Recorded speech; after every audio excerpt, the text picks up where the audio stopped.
핵심이라는 말이 있습니다. 핵심이란 우리가 어떤 대상을 보거나 혹은 어떤 일을 하게 될 때 그 대상이나 일이 거기에 있어야 하는 이유나 목적을 분명하게 제시할 수 있는 가장 한가운데 있는 그 무언가를 이야기하는 것입니다. 예를 들어서 기계에도 이런 핵심이 있는데 자동차의 핵심은 당연히 엔진이겠죠. 왜냐하면 엔진을 통해서 자동차의 바퀴가 힘을 받아서 움직이기 때문입니다.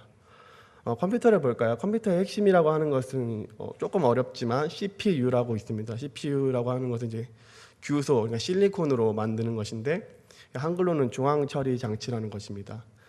이 CPU는 계산을 하는 기능을 가지고 있습니다. 컴퓨터 안에 이 중앙 처리 장치는 외부로부터 정보를 입력받고 이것을 기억을 한 다음에 그리고 계산을 하는 역할을 하게 됩니다. 그래서 이 중앙 처리 장치는 컴퓨터의 두뇌와 같은 역할을 하게 됩니다. 이 밖에도 안경은 핵심이 렌즈라고 할 수가 있습니다. 시력이 나빠지는 이유는 보통 어떤 물체를 가까운 거리에서 보거나 혹은 그것을 장시간 볼 경우에 눈 안에 있는 근육이 굳어져서 빛을 제대로 흡수할 수 없는 상태에 있을 때 우리는 시력이 나쁘다라고 이야기를 합니다. 그래서 이 안경 렌즈는 빛을 모아주는 역할을 통해서 사물을 제대로 볼 수 있게 만들어줍니다. 이와 마찬가지로 기독교의 핵심 그리고 기독교의 핵심은 보통 복음이라고 이야기를 합니다. 복음은 그 단순한 뜻으로는 기쁜 소식을 가리키는 말입니다. 성경에는 복음서가 4권이 있습니다. 이 각 복음서들은 모두 예수에 관한 이야기를 하고 있고 예수가 누구이며 이 땅에서 무엇을 하셨고 그분이 어떻게 다시 오실 것인지를 이야기하고 있습니다. 그러므로 1차적으로 복음이라고 하는 것은 예수께서 이 땅에 오셨다는 것입니다. 그리고 그것은 예수께서 오시기 전인 구약시대에는 아브라함을 통해서 그리고 모세를 통해서 다윗을 통해서 그리고 선지자들을 통해서 전해진 하나님의 약속으로 존재했지만 이제는 예수께서 오심으로써 하나님의 약속이 바로 성취가 되었습니다. 그런데 이 성취된 약속은 또 다른 약속으로 이어지게 됩니다. 이 약속은 예수님께서 다시 오실 거라고 하는 것입니다. 이 약속은 승리의 소식입니다. 이 복음은 원어 성경에서는 유앙겔리온이라고 부르는데 이 유앙겔리온은 그리스도로는 단순히 복된 소식 혹은 좋은 소식을 가리키는 말이지만 이것이 로마에 들어갔을 경우에는 전쟁에서 로마가 승리했을 경우에 이 단어를 쓰게 되었습니다. 로마는 제국이었기 때문에 전쟁에서 많이 이겼겠죠, 당연히. 그렇기 때문에 전쟁에서 로마가 승리했을 당시에 로마의 승리를 자축하는 의미로 쓰였습니다. 그러므로 이것은 승리의 의미를 가지고 있고 또한 정복의 의미를 지니고 있습니다. 그러므로 이 복음은 단순한 소리가 아니라 현실 안으로 들어오는 현실입니다. 우리가 희망이라고 부를 수 있는 유일무이한 것이 바로 이 세상에 들어왔다는 선포입니다. 이 세상과는 본질적으로 다름, 그럼에도 불구하고 하나님의 능력으로 우리와 함께 계시는 바로 그분 예수 그리스도께서 이 땅에 오셨다는 것, 그것이 바로 복음인 것입니다. 그러므로 진정으로 복음을 아는 사람은 모든 것을 건 싸움, 이 사활이 걸린 싸움에 들어섬으로써 다른 모든 싸움으로부터 해방이 됩니다. 세상에는 수많은 종교들이 있다고 합니다. 대충 4,300개 정도 된다고 하는데 종교뿐만 아니라 이단들도 어마어마하게 많이 있습니다. 우리나라에는 재림 예수만 한 50명 된다고 합니다. 물론 이러한 종교들과 이단이 존재하는 세상 속에서 기독교를 변증을 하고 이것이 진정한 참된 종교라는 사실을 주장하는 것은 매우 필요한 일입니다. 그러나 그럼에도 불구하고 이것을 나타내는 방식에 있어서는 언제나 여유를 가질 필요가 있습니다. 사람이 화를 낸다는 것은 결국에 이것은 무언가를 지키고 싶을 때 나타나는 것이고 이 지키고 싶은 것의 궁극이라고 하는 것은 결국에는 자기 자신의 생존입니다. 전에 다니던 교회에서 제가 아는 목사님은 진짜 평소에는 정말 인성이 좋고 능력도 많으신 분이었는데 하루는 그분과 함께 같이 차를 타던 경험이 있었습니다. 그 훌륭하신 분이 갑자기 시야 밖에서 나타난 택시를 보고 놀란 나머지 소리를 지르면서 욕을 하신 것입니다. 그분이 그 옆에 제가 타고 있다는 사실을 알게 된 것은 안타깝게도 그 욕을 하고 나신 뒤였습니다. 이렇게 사람이 분노의 감정을 표출한다는 것은 그의 생존의 위기를 경험하였을 때입니다. 하지만 복음을 진정으로 이해하고 있는 사람은 다른 종교들을 마주할 때 분한 감정으로 대하는 것이 아니라 자신이 가지고 있는 복음에 대한 깊은 신뢰와 암 그리고 그것에 대한 고백으로 이 모든 종교적인 가능성들을 초월하면서 살아갑니다. 복음이라고 하는 것은 신적인 존재에 대한 수많은 인간들의 가능성이 아니라 전능하사 천지를 만드신 하나님 아버지로부터 내려오는 나에게 찾아오는 그리고 나에게 주어지는 단 하나의 가능성입니다. 복음은 사람의 능력이 아니라 전적으로 하나님의 뜻으로, 하나님의 권세로, 하나님의 영광으로 그가 천지를 지으시기 전부터 예정해 놓으신 그의 백성에게 주어지는 하나님의 능력입니다. 복음은 하나님에 대한 인간의 해석이 아니라 인간에 대한 하나님의 해석이며 성경에는 바로 그 해석이 쓰여 있는 것입니다. 그러므로 복음의 승리에 대한 염려는 존재할 수가 없습니다. 이미 복음은 승리 그 자체로 우리에게 주어지기 때문입니다. 본문을 보면 이 복음은 모든 믿는 자에게 주어지는 하나님의 능력이라고 합니다. 이 믿음은 꽤나 오랜 동안 어떤 심리적인 확신으로 오해되어 왔습니다. 혹은 어떤 심리적인 안정 정도로, 그리고 심리적인 안정을 추구하기 위한 정신과 치료제 정도로 인식되어 온 것입니다. 하지만 그렇지 않습니다.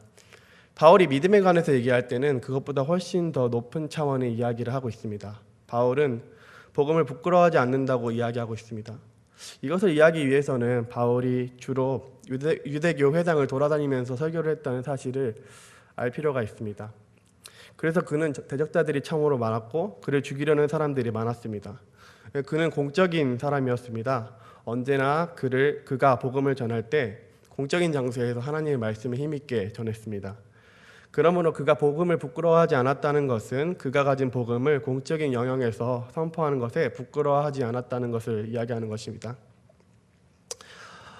지금도 그렇지만 제가 주일학교 선생님이던 시절에 아이들에게 꼭 한 번은 물어보는 질문이 있는데, 그것은 바로 학교에서 급식을 먹을 때 식사 기도를 하고 밥을 먹느냐라고 하는 것을 물어봅니다. 잘 모르시는 분들도 계시겠지만 우리 한국교회 아이들 가운데 상당수가 학교에서 밥을 먹을 때 식사 기도를 하지 않습니다. 크게 큰 소리로 주변에 방해되도록 기도를 하라는 의미는 아니지만 그래도 작게나마 그리고 적은 시간이나마 기도하고 밥을 먹을 수도 있는데 그렇게 하지 않습니다. 근데 식사 기도 가지고 그러느냐고 생각할 수도 있겠지만 사실 아이들에게 있어서 자신의 신앙을 공적인 정도에서 표출하는 것 가운데 거의 유의미한 것이 식사 기도입니다. 오히려 교회에서 혹은 예수를 믿는 가정에서 식사 기도를 하는 것은 거의 의미가 없을 수도 있지만 그 기도의 장소가 학교 혹은 공공장소라면 그 기도는 사소한 기도이겠지만 위대한 기도가 됩니다. 대략적으로 1분도 안 되는 짧은 시간이지만 그 시간은 하나님이 함께하는 시간이고 그 음식이 하나님께로부터 왔다는 것을 고백하는 시간이면서 동시에 이 음식을 통해서 내가 하나님의 자녀로 성장하겠다는 것을 다짐하는 시간입니다. 그러므로 첫째로 믿음이라고 하는 것은 철저한 신뢰입니다. 하나님을 믿는다는 사실, 그 사실은 그분에 대한 철저한 신뢰를 바탕으로 진행이 되는 인간 내면에 있는 아주 궁극적인 욕구라고 할 수 있습니다. 하나님께서 베드로에게 물 위를 걸으라 라고 하셨을 때 이것은 그의 제자도가 철저한 신뢰를 바탕으로 하고 있는가에 대한 것이었습니다. 이러한 철저한 신뢰는 관계를 만들어냅니다. 이 신뢰는 하나님을 아버지로, 그를 믿는 자를 그의 아들로 만드는 하나님의 능력입니다. 이 신뢰는 하나님과 아담 사이에 끊어졌던 관계가 다시 회복되었다는 것을 보여줍니다. 하나님을 신뢰하는 사람만이 세상 앞에서 하나님을 나타낼 수가 있습니다. 이러한 사람은 세상 안에 살면서 세상의 법칙으로 살지 않고 세상 그 너머에 있는 하나님의 말씀으로 사는 사람입니다. 사람이 떡으로만 살 것이 아니요 살아계신 하나님의 말씀으로 산다는 것은 철저하게 하나님을 신뢰한다는 의미입니다. 나의 생사 여탈과 기륭 화복 전부 그에게 달려있다는 것을 고백하는 것입니다. 단 한 사람의 그리스도인이라도 이 철저한 신뢰 속에 있는 사람은 능히 산을 옮길 만한 믿음이 있는 사람이고 세상이 감당치 못하는 사람이자 세상이 이해해야 되는 사람이 아니라 반대로 세상이 그를 이해해야 되는 사람, 그럼에도 불구하고 절대로 세상의 법칙으로는 이해할 수 없는 사람입니다. 사람이 육적으로는 같은 사람처럼 보이지만 철저한 신뢰 속에 사는 사람은 그가 능히 육체를 이겨낸다는 점에서 불신앙 안에 있는 사람과 질적으로 차이를 보입니다. 이는 하나님과의 철저한 신뢰, 그 신뢰 속에서 나오는 관계 속에서 나타나는 것이기 때문입니다. 둘째로 믿음을 아는 것입니다. 믿음을 단순히 심리적인 것으로 이해하는 사람들은 믿음은 인간의 마음 안에 있는 것으로서 이것은 말로 표현할 수 없는 것이라고 이야기를 합니다. 현대 신학자들 가운데서도 이런 주장하는 분들이 정말 많은데 이건 철저하게 잘못된 생각입니다. 믿음을 아는 것으로부터 기반합니다. 아는 것이 전부는 아니지만 알지 못하는 믿음은 결국 알지 못하는 신으로 연결이 됩니다. 우리의 믿음은 세상 앞에서 이야기되어야 하기 때문에 우리가 입을 열었을 때 무엇을 이야기해야 되고 무엇을 이야기해서는 안 되는지에 대해서 우리는 분명하게 알고 있어야 됩니다. 그리고 이것을 이성으로 판단할 수 있어야 됩니다. 특별히 이것은 요즘 시대의 가장 중요한 과제 중에 하나입니다. 현대인들의 신앙은 주로 감정적인 요소가 가장 주로 작용하고 있기 때문입니다. 물론 감정적인 건 역시 중요합니다. 감정 역시 하나님께로부터 온 것으로서 인간의 가장 본질적인 부분 중에 하나이기 때문입니다. 그러나 이 세상 앞에서 우리가 가진 복음의 믿음을 부끄럽지 않게 하기 위해서 세상 앞에 내놓기 위해 우리는 단순히 감정이 아니라 이 감정이 어디에 닿아 있는지 분명하게 입술로서 그리고 글로서 나타내야 되는 책임이 있습니다. 우리는 하나님의 이름을 알아야 되고 하나님께서 우리에게 하신 일들을 알아야 되고 하나님이 우리와 어떤 관계를 가지고 있는지, 그의 독생자 예수 그리스도는 누구인지, 우리가 왜 교회를 다녀야 되고 어떻게 다녀야 되는지, 그리고 이 세상의 마지막에는 어떤 일이 펼쳐질 것인가에 대해서 우리는 알아야 되는 것입니다.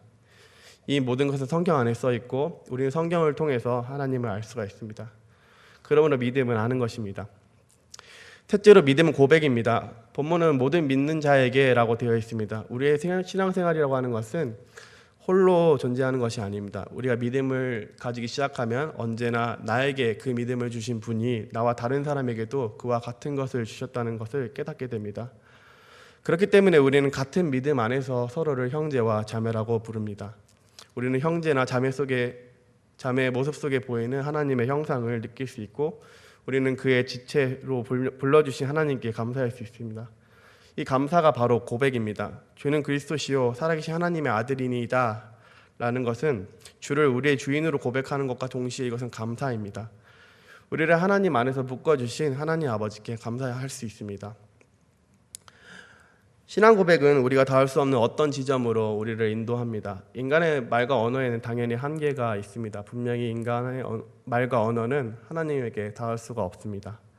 그러나 고백이라고 하는 것은 이것을 초월하는 힘을 가지고 있습니다. 베드로는 분명히 인간적으로 부족한 사람이었지만 그의 고백을 하나님께서는 그리고 예수님께서는 기쁘게 받으셨고 그 고백 위에 당신의 교회를 세우셨습니다.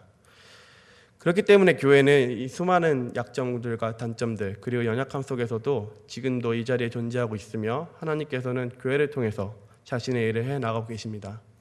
그러므로 우리의 믿음은 철저하게 공동체적인 고백입니다. 이렇게 믿음은 철저한 신뢰이면서 확신에 찬 암이자 공동체적인 고백입니다. 그러나 그럼에도 불구하고 이러한 인간으로부터의 믿음은 이 말씀이 궁극적인 것을 이야기하는 것이 아닙니다. 17절 본문에 믿음에서 믿음으로 라는 구절이 있습니다. 이 믿음은 원어로는 피스티스라고 하는 단어인데 이 피스티스는 신실함이라는 단어로도 연결이 됩니다. 이 신실함이라고 하는 단어는 약속과 깊은 연관관계를 가지고 있습니다. 조금 어려운 단어로 언약이라고 부르는 관계입니다. 우리가 신약, 구약 할 때 이 약은 언약을 말하는 것입니다. 하나님께서는 지속적으로 인간과 관계를 맺으셨으며 언약을 체결하셨습니다. 그 내용들이 모두 구약에 언급되어 있습니다. 하지만 그의 언약은 인간이 그 언약을 신실하게 지키지 못함으로 말미암아 그때마다 파괴되고 깨어졌습니다. 구약은 전체적으로 보면 실패한 역사입니다. 하지만 우리는 그러한 실패의 역사 가운데 관통하는 하나님의 약속을 볼 수 있어야 됩니다. 이것이 바로 하나님의 신실하심이기 때문입니다. 인간의 신실하지 못함마저도 하나님께서 당신의 신실함으로 덮으셨습니다. 그 신실함의 극치가 바로 하나님께서 직접 인간의 몸을 이끌고 오신 사건, 즉 성육신입니다. 다시 본문으로 돌아가서 이 믿음이라는 단어를 신실함으로 본다면 이것은 하나님의 신실하심입니다. 왜냐하면 이 복음에는 하나님의 의가 나타나기 때문입니다. 이 하나님의 의는 죄인을 의롭다 하시는 하나님의 능력입니다. 하나님의 의가 우리의 믿음을 하나님의 신실함으로 인도합니다. 우리가 믿을 수 없는 것을 하나님의 능력으로 가능하게 되었습니다. 믿음은 철저한 신뢰지만 이 신뢰는 하나님께서 신실하지 않으시면 금방 깨져버리고 맙니다. 믿음은 확신에 찬 암이지만 우리의 이성으로는 하나님을 알 수가 없습니다. 하나님이 신실하심이 없다면 우리의 이성이 찾을 수 있는 것은 우리가 우상이라고 부르는 그 무언가에 불과할 것이기 때문입니다. 믿음은 공동체적인 고백이지만 하나님의 신실하심이 없다면 그 모임 자체가 불가능하며 설사 모였다 하더라도 그것은 하나님의 공동체가 아니기 때문에 그 모임의 의미도 목적도 찾을 수 없게 됩니다. 우리는 우리가 신뢰할 수 없는 분을 신뢰하고 있으며 우리가 알 수 없는 분을 알 수 있으며 우리가 고백할 수 없는 분을 고백하는 공동체입니다. 우리를 의롭다 여기시는 하나님의 능력을 통해서 우리는 우리가 절대 감당하지 못하는 이름, 즉 의인이라는 이름을 가지게 되었습니다. 우리는 죄인이면서 의인이면서 동시에 의인이면서 또한 죄인입니다. 복음은 죄인과 의인이라는 두 가지 정체성을 지닌 우리에게 찾아오는 그리고 우리에게 다가오는 새로운 세계에 대한 긴급한 경고의 외침이면서 번쩍이는 신호입니다. 복음은 누군가에게는 복된 소식이지만 누군가에게는 지독한 심판의 소식입니다. 이 복음은 누가 그것을 대변하거나 실어 나쁠 필요가 없이 그것을 듣고 선포하는 사람일 자체를 대변하고 실어 나릅니다. 이 복음은 절대적인 순수성을 지니고 있습니다. 오직 복음만을 위해서 복음을 들으려는 사람이 없는 곳에서는 복음이 스스로 그 입을 닫아버리고 맙니다. 그러므로 어린아이와 같지 아니하면 결단코 우리는 천국에 들어갈 수가 없습니다. 사랑하는 약대중학교의 성도 여러분, 오늘 우리는 복음과 믿음 그리고 하나님의 의에 관하여서 생각해보는 시간을 가졌습니다. 하나님의 신실하심이 인간의 믿음과 만나는 곳, 바로 그곳에서 하나님의 의가 드러나게 됩니다. 오직 의인은 믿음으로 말미암아 산다는 것은 의인이 하나님에 대한 절대적인 신뢰, 하나님에 대한 철저한 암, 그리고 하나님에 대한 공동체적인 고백으로 산다는 것이고, 이 모든 것들이 하나님의 신실하심을 통해 이루어진다는 것입니다. 이 모든 과정 속에서 복음은 우리에게 삶이라는 과정 속에서 끊임없는 질문을 하고 있으며, 이 질문 앞에서 진지하게 대답하는 모든 믿는 사람들이 바로 이 복음의 진정한 주인이 될 것입니다. 이러한 하나님의 복음을 소망하시면서 믿음으로 이것을 붙잡는 모든 약대중학교의 성도님들 되시기를 주님의 이름으로 축복합니다. 기도하겠습니다. 사랑이 많으신 하나님 아버지, 오늘 하루도 주의 날에 하나님의 교회에 모여서 예배하게 하신 것 진심으로 감사합니다. 오늘 복음에 대해서 말씀을 나누었습니다. 우리를 의롭다 여기시고 죄 없다 인정하셔서 우리를 하나님의 능력인 복음으로 인도하여 주신 것 진심으로 감사합니다.